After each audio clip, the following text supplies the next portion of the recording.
You're listening to hashtag No Filter with Zack Peter. That's me, your naturally platinum blonde pop culture connoisseur. I'm the reality TV junkie, self-improvement addict, and host with only the hottest tea spilled fresh all week long. Those balls have gotten you into trouble, though. Yeah. They picked us because we're horny. Yeah, right. And that's your chronic state. 24/7. My life has changed so much that it's almost like a completely different life. From the latest news on the Real Housewives, I'm so happy to be here and engage with you. deep dives into celebrity legal scandals, and unfiltered convos with your favorite stars, I've got you covered. And yes, I always keep receipts. Dum de dum de dum day, yay, yay, yay. Dum de dum day, yay, yay, yay. 0, 0, 0, none. What's going on, guys? Welcome on in. Welcome on in. Welcome on in. Happy Monday. I hope your week is off to a great start. Hopefully you had a wonderful weekend. Hopefully you got a little litty city off of some No Filter wine. It's available at nofilterwine.com. Must be 21 or older to order. Please sip responsibly, but be ready because it packs a punch at 13% alcohol by volume, but less than a gram of sugar. So stock up now at nofilterwine.com. All right, well, hopefully you guys are ready for the week ahead. As I've told you, all of my content this week is going to be pre-recorded, as in pre-recorded prior to Monday morning, which is when I'm assuming you're listening to this episode. Everything was taped either last week or over the weekend because I am in Cancun this week with my family. I am taking a vacation, which I don't remember the last time I've ever taken a vacation, like ever in my life. I mean, I'm trying to remember the last time I was like gone for this long. I don't do vacations, and I don't try. Like if I do like some sort of vacation, it's usually like a work trip or something. But yeah, so heads up, there will be no live streams. Maybe I'll sneak a live stream in. Maybe I did or did not sneak some of my podcast equipment with me. So we'll see. TBD. Stay tuned. But hopefully you have a great week despite me not being live with you. We have a lot to break down from what has gone down over this past week and weekend. Lots of Beverly Hills tea. Prince Harry's doing his thing. He's, talking about his dingling all up in this book and doing lots of press interviews, which we'll break down. There will be part 2 of the Prince Harry book Spare. Do I have it right? No, it's somewhere here. My apartment is literally a mess right now with all of my packing that I still need to finish by tonight. But yes, we are reading Prince Harry's book Spare for our Tuesday book club. It's our Zack Pack Weekly Unpack. It will still be happening, but it is pre-recorded. So part 2 will be airing on the podcast this Wednesday, and then it'll be streaming on the YouTube channel this Tuesday. A lot to break down with it, right? Because, the Prince Harry of it all is a lot. So if you are reading along with us, we will have our regular book club that'll air this week.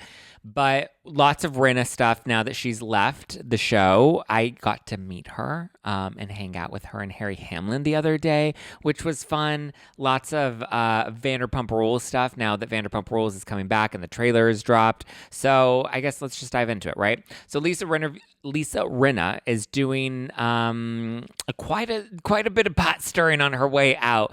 She talked to Interview, which is a publication. She did an online interview with them.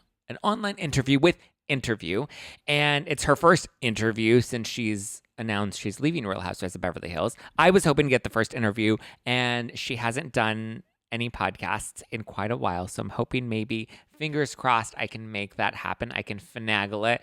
But anyway, in the interview, she confirms that she did quit Real Housewives of Beverly Hills after the reunion.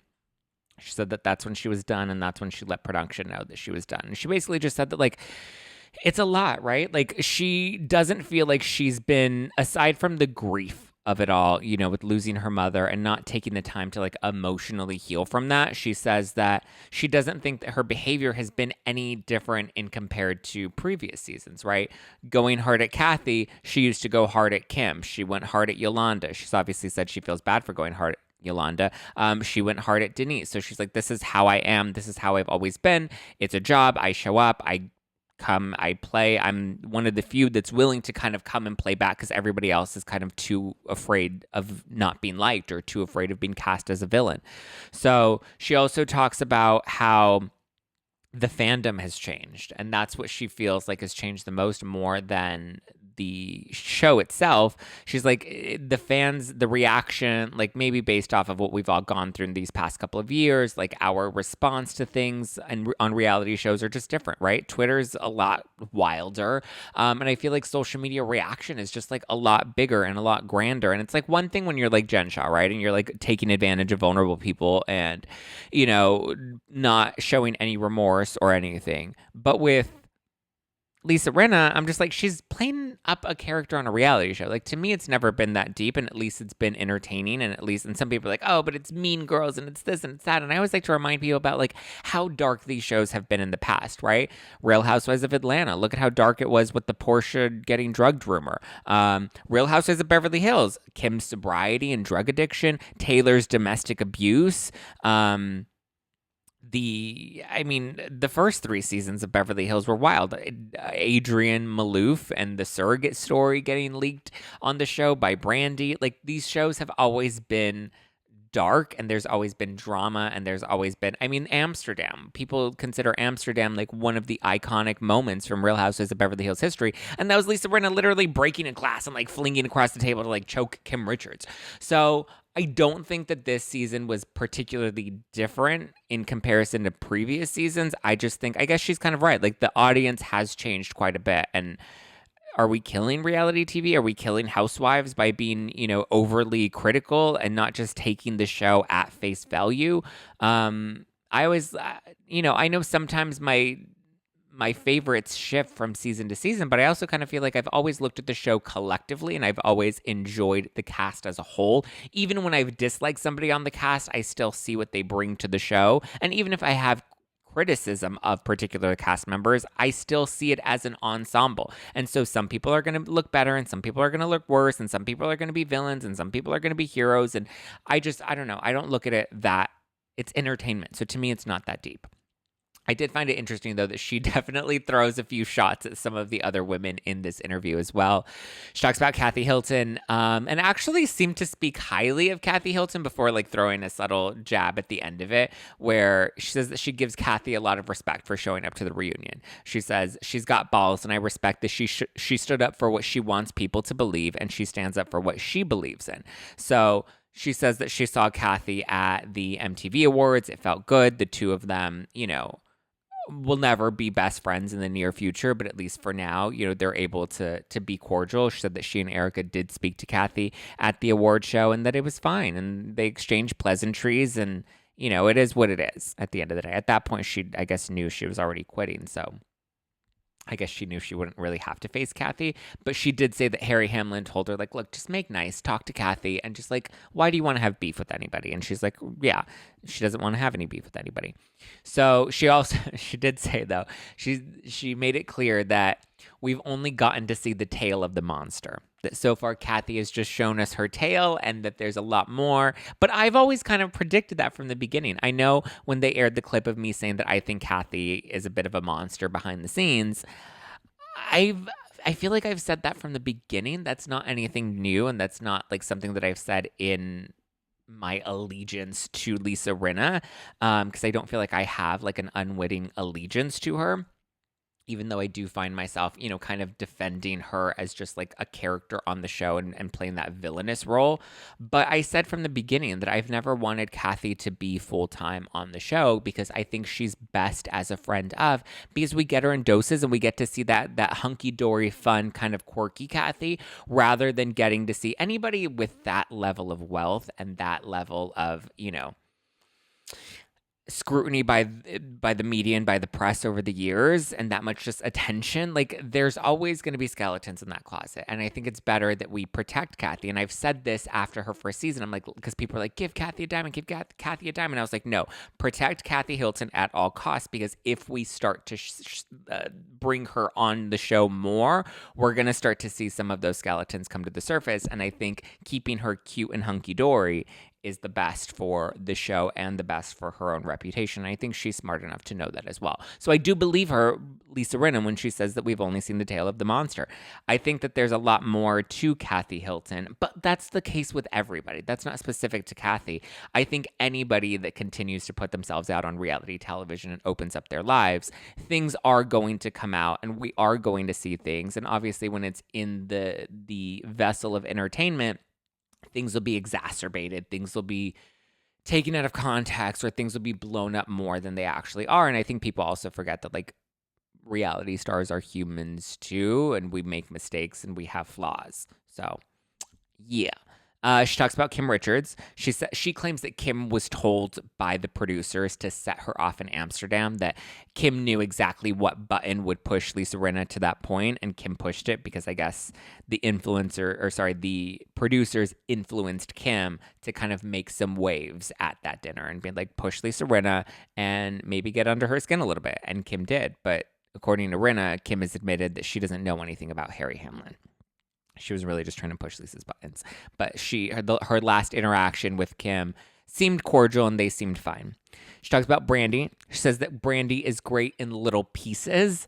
She says, I think Brandy's great and so valuable. And again, we were not speaking. We did not have a relationship, and now we do. So it seems like things with Brandy are better. She says that, if filming begins soon and things are kind of lackluster, which she kind of predicts that they might be based off of the current cast. And I think a lot of people just are afraid of being misliked because, again, when the audience comes, they come so hard. And I don't think people realize that by coming so hard, you're also like changing people, and then you're getting people to be more fake on the show because then they're afraid of your wrath and you're like, crazy, ruthless, and toothless approach to them. But she does say that, if the season starts to struggle at the beginning, the only person that can save it at this point, better call Brandy. She says she has apologized to Denise, but their relationship is non-existent at this point, and it doesn't seem like she has any interest. She talks about Lisa Vanderpump. She calls Lisa Vanderpump a pussy for not showing up to the reunion, and she says that there's zero relationship between them. I mean, listen, here's the difference. I know people like Lisa Vanderpump, but they want to defend Lisa Vanderpump. Lisa Rinna lost her mother on the show, her mother that was in her everyday life. Not to diminish Lisa Vanderpump's loss of her brother, but her brother did live across, in another country. So I think it's unfair to compare grief, but there is, I guess, that distinct difference of like, this is somebody that's actively in your daily life that you're seeing all the time. And Lisa Rinna still showed up and filmed and did the reunion. And even though she looked bad this season and went a little crazy on social media, I think the social media is ultimately what did her in. I think had she just let the show play out and didn't go so hard on socials, I think the audience may have not come for her as hard as they did, to be honest. But taking it back to Lisa Vanderpump, even Kathy Hilton. Kathy Hilton showed up at the reunion and she came to play ball, and she did. She didn't have to show up. Kathy didn't need the money. Kathy also didn't really need to rehab her image because I don't think many people would have believed Erika or Rinna regardless because they don't like Erika or Rinna. So I think they were going to believe Kathy regardless of whatever she did or said. And that's, I think, the difference between like Kathy Hilton and Lisa Rinna, who you have to give respect and props, in comparison to Lisa Vanderpump. She quit the show midway through the season when things weren't going her way, and she didn't show up at the reunion, which was a great opportunity for her to hash things out. I think she was afraid of the wrath that was going to come from all of the women, and more than the wrath, it was really just holding her accountable, and I don't think Lisa likes to be held accountable. So I kind of side with Lisa Rinna, where I was like, yeah, I don't think that was cool of her to just dip out and not show up at the reunion. And yeah, I do think that was a bit of a pussy move. She talks about Sutton and Garcelle. She says that, Sutton and Garcelle are probably going to have the toughest time this next season because they're actually going to have to show up and work. She said that it won't take much for them to actually be the show villains, though. They just have to be who they really are. So she definitely throws a lot of shade and seems to allude to the fact that there's a lot more to Sutton and Garcelle that we haven't seen. And that's kind of been my speculation and kind of like where I stood with Sutton and Garcelle, that I think they pander to the audience a little bit more. And I think that's easy to do when you have somebody like Erika or Lisa Rinna on the show who aren't afraid of being the villains. When you have someone that's not afraid to come and look bad and just kind of put themselves out there and react honestly and organically without, I mean, I think Sutton definitely gets herself into trouble a lot. I feel like Garcelle has shown us a lot less than Sutton has. Sutton is at least kind of,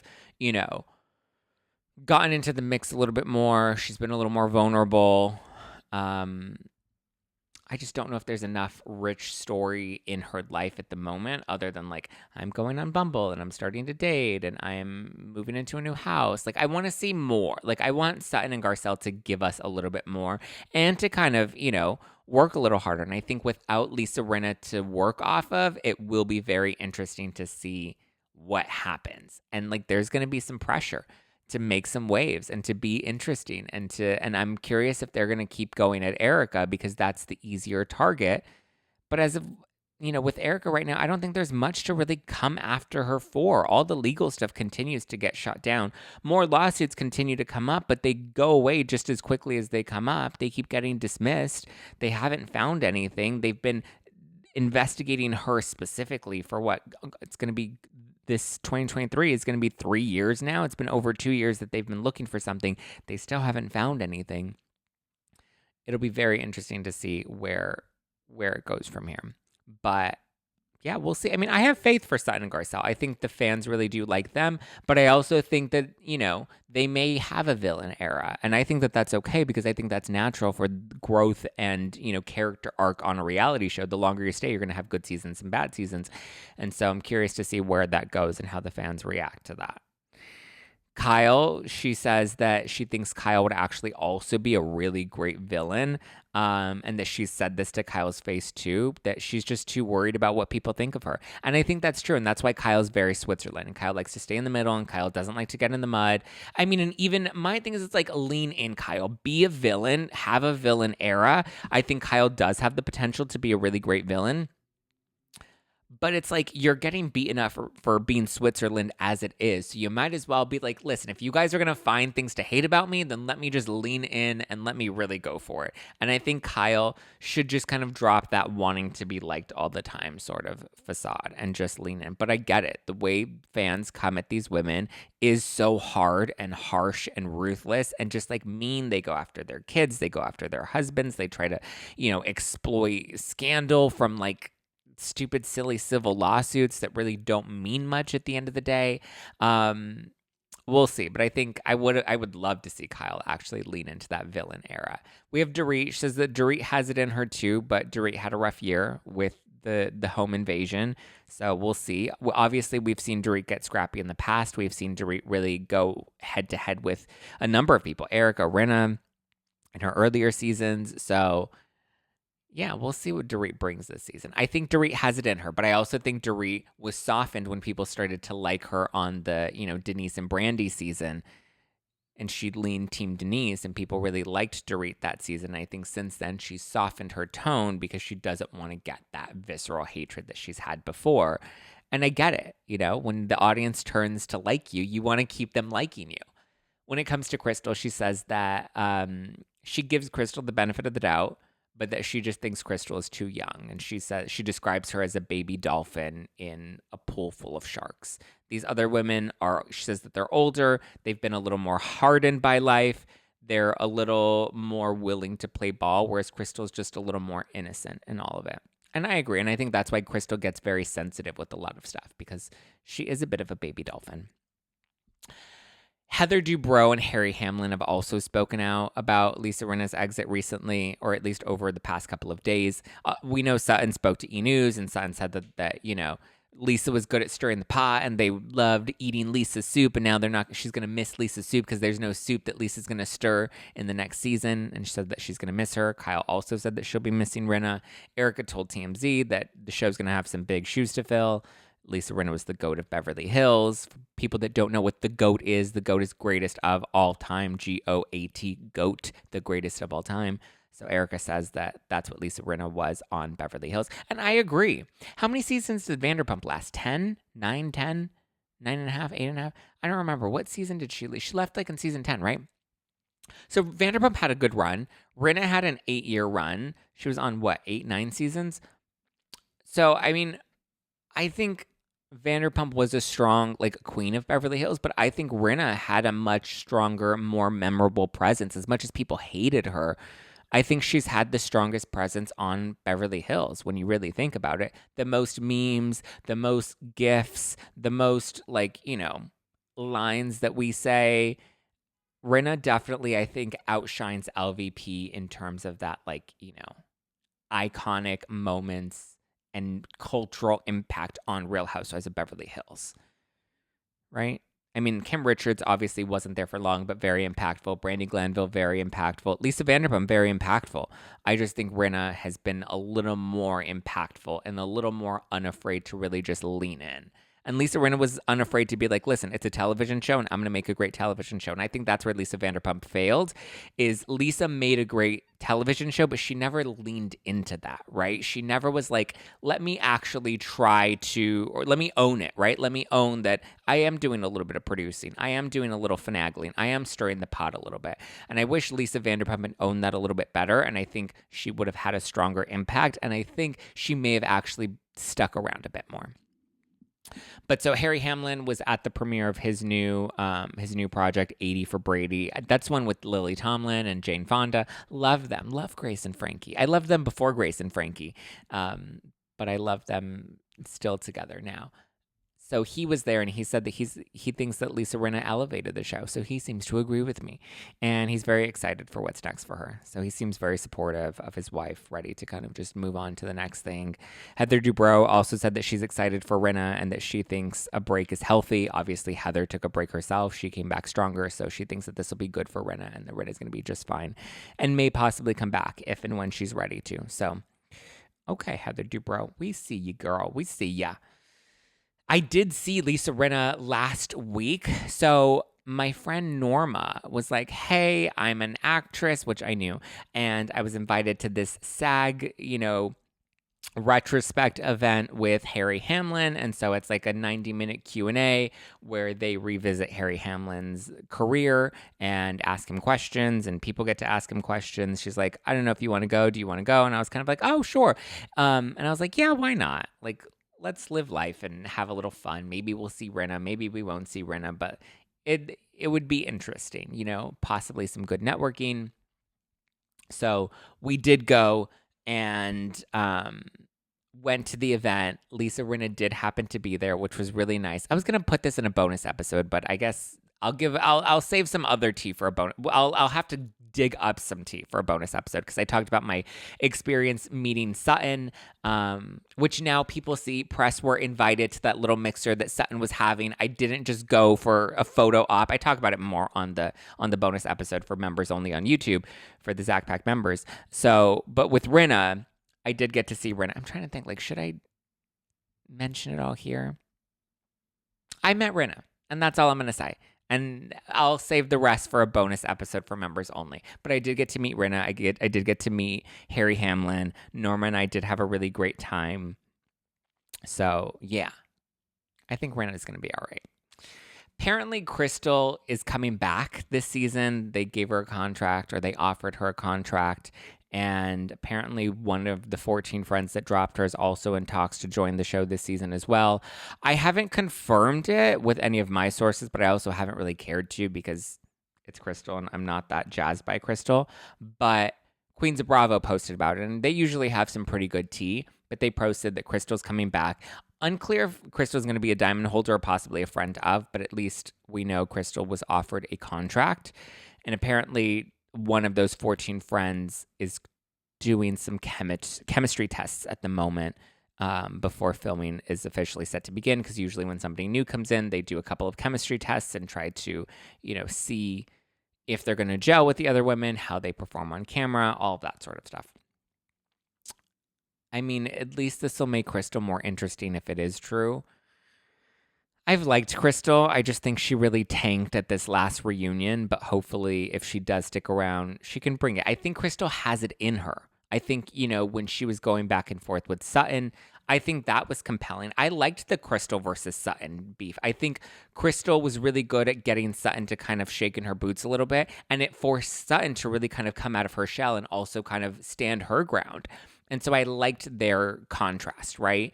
I didn't like that it felt like the next coming season, which I guess was this most recent season, that it kind of just felt like Crystal buckled. And she was like, I'm going to align with Garcelle and Sutton because that's what I think. Those are the fan favorites. That's the audience. Those are the audience favorites. And I feel like, she just felt like it was better to like make nice with them rather than to have a genuine, sort of let the relationships genuinely ebb and flow as I think they naturally do. It felt like they were more in an alliance together rather than they were like genuine friends. And maybe that's just because I know a little bit of insider tea on that too, that I think that's what made me kind of like, ugh, Crystal, really?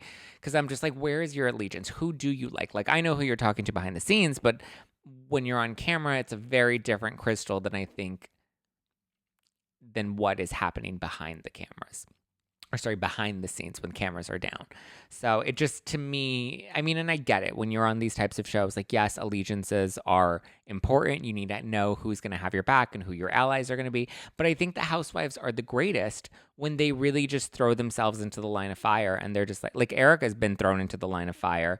Rinna has thrown herself into the line of fire. I think even Vanderpump has had some strong moments where the cast has been against her, but she's very much been able to kind of stand her ground. So I like housewives when they're willing to stand against the crowd. I think that's what I loved about Brandi Glanville, is she was very much willing to stand against the crowd and get shunned and fired, but at least she gave us a great show. And that's what we want. We want a good show. Vanderpump Rules is coming back. It is set to return February 8th. We got the trailer last week. Katie is talking about the summer on her podcast. She's talking about the trailer and how the summer was really intense, and how she's most definitely not friends with Raquel. Apparently, she's also having some beef with Lala, but she says that she's very displeased with Raquel because immediately after the split from Schwartz was made official, that Raquel just like immediately moved in. And I kind of get it. Like I normally don't like to side with Katie, but in this instance, I feel like, yeah, it is kind of too close to home. Like, date Peter, cool. Date Oliver, Garcelle's son, cool. But like, come on. Tom's a little too close to home. The breakup is a little too fresh. Like, it's too soon to be doing this in front of Katie and on camera, knowing that this is going to be put out there for the whole world. So I act like, yes, I get it. Like, normally, and I know my sentiment in the past has been like, Raquel is single. Let her make out with different guys. Let her live her life. Let her have fun. I'm not here to sex shame her. What is that? Slut shame her. I'm not here to slut shame her. Like, if she wants to be a slut, let Raquel be a slut. She got out of a tough relationship with James, and now she gets to live her life as she should. So I'm all about that. But in now listening to Katie's side of things, I'm kind of like, but I get it. Like, she's been with this guy for a long time. She was married to this guy. They're going through a divorce. You're in the friend group. And not just that, but it's also like bad girl code to immediately go after somebody when the breakup is that fresh and you're in the same friend group. It's another thing when you're filming a television show and you know that this is going to air. So not only does this person have to watch you hit on and flirt and make out with your former partner right in front of you, but you also then have to all relive it when it airs and then relive it a third time when it's reunion time. Like, I don't know, maybe a year off limits for a year. I think even Schwartz, like, I think he's a little too innocent to like think about like how disrespectful this could have been to Katie. I think he's just somebody that like lives in the moment and like lets his heart take him wherever it's going to go. And he doesn't always think things through. And I think that was part of the issues in his relationship to Katie and ultimately why the marriage didn't work out. But I don't know. Guys, I really don't know. I think I'm very curious. I'm very compelled to see how this all works out. I'm also looking forward to seeing them all single. Lala's single. James is in a new relationship. Katie's single. Schwartz is single. Raquel's single. So that's going to be a fun and interesting vibe to see them all back in that, in that kind of space that they like had moved along from. They were settled down and in good relationships and engaged and having babies, and now everything is turned upside down. The cast photos, though, for Vanderpump Rules, I do want to say this. They were horrendous. They looked horrible. They were like the worst AI filtered types of photos. And I know the cast wasn't happy with them. I know Sheena on her podcast was like, yeah, that was a horrible, like they like got rid of half of my eyebrow. And she posted photos of them behind the scenes on set that day. And she's like, here are the real photos of what we really look like in comparison to those terrible like wax figure photos. And I think that they were trying to go for like a movie, film, theater, post type of vibe, but it was just too overdone. Like it was way too over the top. I get it. Like there's, you know, a little bit of like that aspirational vibe you want to go for and like movie poster-ish, but I think these just got to the point where it just looked so unnatural. It wasn't like hyper, you know, superstar. It was just weird. It was odd. It was very Madame Tussauds, but like it was just too much filtering. Way too much filtering. They were horrendous. Katie seems to be living her best life, though. It seems that she might be dating again. She was recently linked to the actor Satchel Clendenin. He's a younger dude. I mean, I don't know. He wasn't my type. He was like really slim. He had like curly hair. He was a little lanky. He reminded me of like a 19-year-old freshman in college. I think he's like 22. But that's what he reminded me of. And I was like, I'm okay. And then she was recently also linked to Lucas Gage, who was the actor on White Lotus. If anybody saw White Lotus season 1, he was the one that got his ass eaten out. Remember that like iconic scene? And then he went on Watch What Happens Live and like, you know, he was like, we need to normalize eating ass. And Andy was like, yeah, come see about me. So it's funny. Somebody, I don't remember who it was. Maybe, oh my God, Beefy Vibes? Was that the one on Twitter?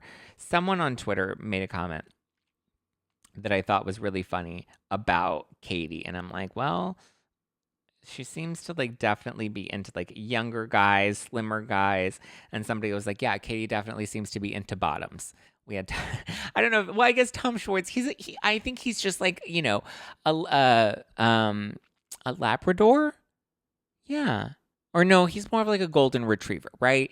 Cute, floppy ears, you know, long, golden, floppy fur. Like, you know, he's cuddly. He's like a teddy bear. He's, you know, I like Tom Schwartzy. But yeah, it definitely, the others, you know, Lucas and Satchel. First of all, I could never date somebody named Satchel. Like, what is, like, I don't want to wear a satchel. I don't want to date a satchel. I don't want to be inside a satchel.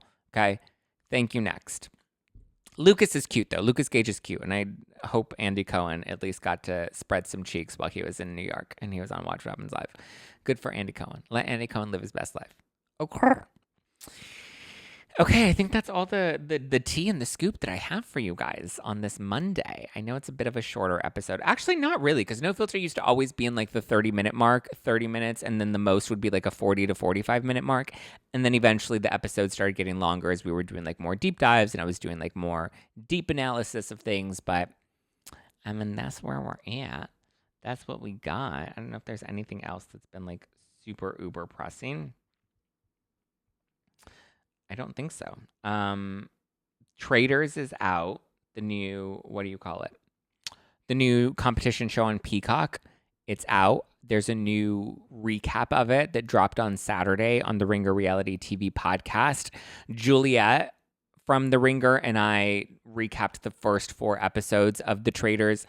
I think it's a great show. I finished it finally. We're going to be doing another recap that'll be coming out very soon. But the first recap, along with an interview with Kate Chastain and Reza Farahan, now up on the Ringer Reality TV podcast under It Was All a Stream. So you can go to Spotify and look up the Ringer Reality TV podcast and listen to my interview with Kate Chastain and Reza Farahan and our recap of Traders episodes 1 through 4. And then we'll recap the season as a whole soon. And then I have an interview that'll be coming out with Brandi Glanville and Ari, and then a separate interview with Kyle Cook and Rachel Reilly. So Kyle Cook from Summer House and Rachel Reilly from Big Brother, right? That's where she's from, Big Brother.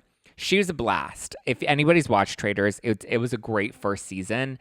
I'll give my full thoughts on the Ringer. So It's a good show. I recommend watching if you need something to binge, if you need something to catch up on, since there isn't as much no filter content coming out this week as we're normally used to, then I would suggest going and binging The Traitors all the way to the end. The first 2 episodes are a little hard to follow because I believe the concept is so new. I know it's really big in the UK. Apparently, I was talking to Jacques and it bombed when it aired in Australia, but it's originally a Dutch show that is now going international, but it seems to be doing well here in the U.S. Kate Chastain, the goat of The Traitors. Love Kate Chastain. I'm surprised I never watched her on Below Deck.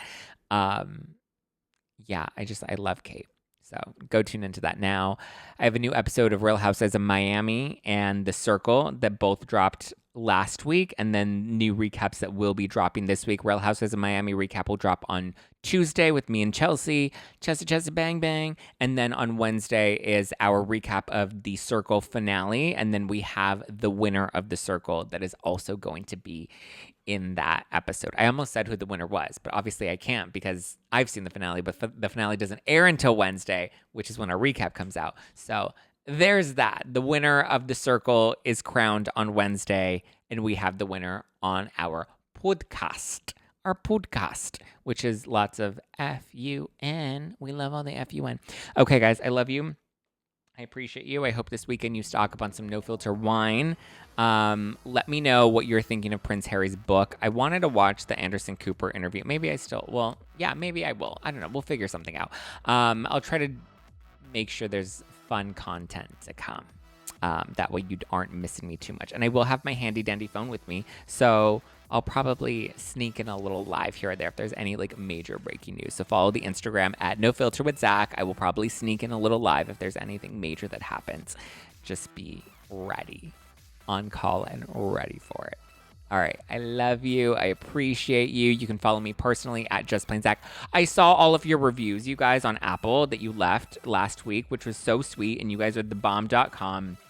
And I'm just so grateful to all of you that left reviews because you were so sweet. We got 20 new reviews over the weekend to combat some of those awful ones. We have Lulu Bellhop, Tara MCP, M2975. Thank you. Cosmic Energy, T Spilt. I know that's right. Saray 927. Ansley from Georgia. I remember you, Ansley, when we met in Nashville on the Spilling Tea Live Tour. Angels, Rusty. Thank you guys so much. I really, really appreciate you. Jibby, Lauren G in New Jersey, Leslie. I love you guys. I appreciate you guys. And I will talk to you all very, very soon. All right. Ciao for now.